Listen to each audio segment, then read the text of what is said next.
All right, Pennsylvania Governor Josh Shapiro just clapped back at Donald Trump's claims of widespread fraud in the state of Pennsylvania, and he did it with just a few concise lines of facts. I'm not going to lie to you guys, Governor Shapiro absolutely rolls through Donald Trump, and it made me realize that we have really seen a vibe shift over the past few months within the Democratic Party, where we were a lot of times on the defense, defending ourselves, whether it was Hillary's campaign or Biden's recent campaign, but now we have all of these Democratic bulldogs going out and just eviscerating Republicans, whether it's Pete Buttigieg doing weekly hits on Fox News or Governor Newsom rolling through different interlocutors and MAGA surrogates, or whether it's people like Governor Shapiro, and not to mention Tim Walz and Kamala Harris are doing a great job out there articulating these issues like I haven't seen a Democrat do in a while. So my broader point there is that we really have seen a vibe shift over the past few months where Republicans are on their back foot. The Republicans are playing defense, trying to say, I'm not weird, we're not weird, and Democrats are successfully attacking them. So we have a lot to cover and not a lot of time. I would appreciate if you guys leave a like on the video below. Before we cover Governor Shapiro clapping back at Donald Trump, can I show you guys this new Kamala Harris campaign ad that she's running in the state of Pennsylvania that is absolutely brilliant? Watch. Donald Trump said he would choose only the best people to work in his White House. Now those people have a warning for America. Trump is not fit to be president again. Here's his vice president. Anyone who puts himself over the Constitution should never be president of the United States. It should come as no surprise that I will not be endorsing Donald Trump this year. His defense secretary. Do you think Trump can be trusted with the nation's secrets ever again? No. I mean, it's just irresponsible action that places our service members at risk, places our nation's security at risk. His national security advisor. Donald Trump will cause a lot of damage. The only thing he cares about is Donald Trump. And the nation's highest-ranking military officer. We don't take an oath to a king or a queen or to a tyrant or a dictator. And we don't take an oath to a wannabe dictator. Take it from the people who knew him best. Donald Trump is a danger to our troops and our democracy. We can't let him lead our country again.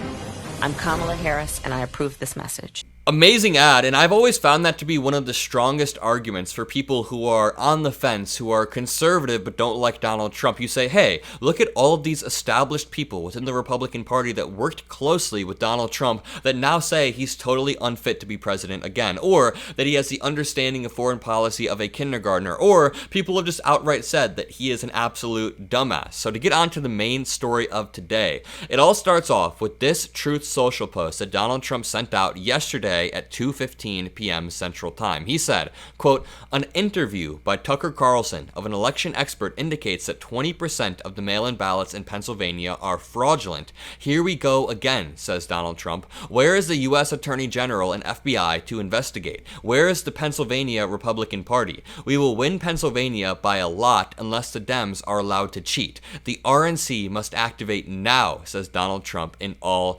caps. And first of all, the first line is laughable because he cites Tucker Carlson as his source, and I'm just going to point out the obvious. Every single time Donald Trump brought a case of election fraud to a court, the court immediately shot it down and said, hey, there's no evidence here. A lot of these judges were appointed by Donald Trump himself, so we know this first point is moot already, and Trump actually raises a decent question that has a valid answer. He asks, where is the U.S. Attorney General and FBI to investigate? And the valid answer is that they don't investigate things that have absolutely no standing and no basis in reality. So he's asking a self-defeating question there. He then says, where is the Pennsylvania Republican Party? Same answer. It's a valid answer to the question. The Pennsylvania Republican Party doesn't just spend time and resources investigating stuff based off a vague Truth Social post, and that was further proven by Governor Shapiro's response to this, which was brutal. He said, first, mail ballots haven't even been sent out yet. Donald Trump is genuinely having a meltdown when mail-in ballots haven't even been sent out yet. And then he said, second, we conduct 2 audits every election to ensure every vote is legitimate. But if Trump really wants to start this again, let me remind him of 2020. We beat him in court 43 times. We're ready to defend our democracy again. And that's the thing. With all of these states where Donald Trump alleges there being massive election fraud, they did did multiple recounts and multiple risk limiting audits. In Georgia, for example, they did 3 different recounts and multiple audits because the Republican governor did not want to be seen lacking. The Republican governor wanted to actually check this out, and he came to the conclusion, hey, there's no election fraud here. Now, Josh Shapiro then links an article that says, here we go again. Trump amplifies Tucker Carlson interview with election expert claiming 20% of PA mail-in ballots were fraudulent. And can I just say, in the last video I made, another election expert that Donald Trump hired actually flipped on Donald Trump and said, hey man, all of this stuff you're saying is wild. I'm gonna have to publicly say that you're wrong.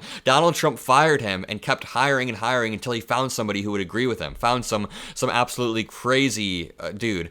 Former President Donald Trump in a social media post on Sunday cited a Tucker Carlson interview with a guest who claimed that 20% of mail-in ballots in Pennsylvania were fraudulent. I'm not even going to play the clip because I don't want to platform this. Trump then demanded the Attorney General and FBI investigate Carlson's voter fraud allegations and called on the RNC to activate now. Could you imagine if the FBI actually launched investigations because of people like Tucker Carlson? The only FBI investigation that will be launched about Tucker Carlson is whether or not he's taking money from Russia. I'm sorry, but it's true. Can I play one more clip from Governor Josh Shapiro rolling through Donald Trump? This is from a few months ago, though. I think they want to be led by someone who is honest and decent, someone who's actually on their side, like Joe Biden. And all they hear from Donald Trump is a whole bunch of whining about this country. And I think Donald Trump's got to quit whining, got to quit trying to divide us. I mean, consider this, Jen.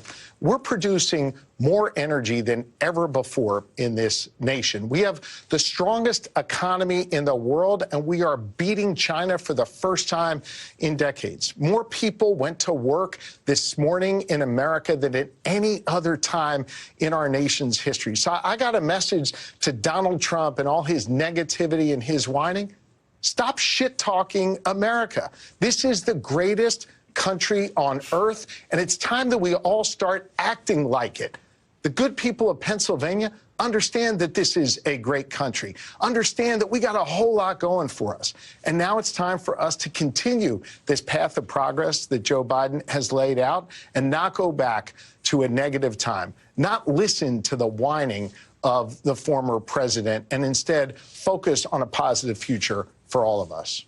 We are back. Democrats are so back, baby. We are going on the media. We are doing hits where we just eviscerate Republicans. We're putting Republicans on their back foot with this whole weird attack. We're really highlighting that Republicans like Donald Trump directly led to Roe v. Wade being overturned. So a lot of things are coming together at once, but I do want to say, we cannot get complacent, guys. We are actually pretty far from winning the election right now. As much as things seem like they're going well, it is a coin flip, and most models actually have Donald Trump beating VP Harris by a slight margin in the prediction model, so he'll be winning 55% to her 45% in that predictive model. So we need to mobilize. Vote. If you live in or around Wisconsin, click on the link in the description below. I am canvassing in Wisconsin, in Milwaukee, next month, so you can meet me there. Other than that, leave a like on the video, comment a blue heart, subscribe, and have a great rest of your day. Peace out.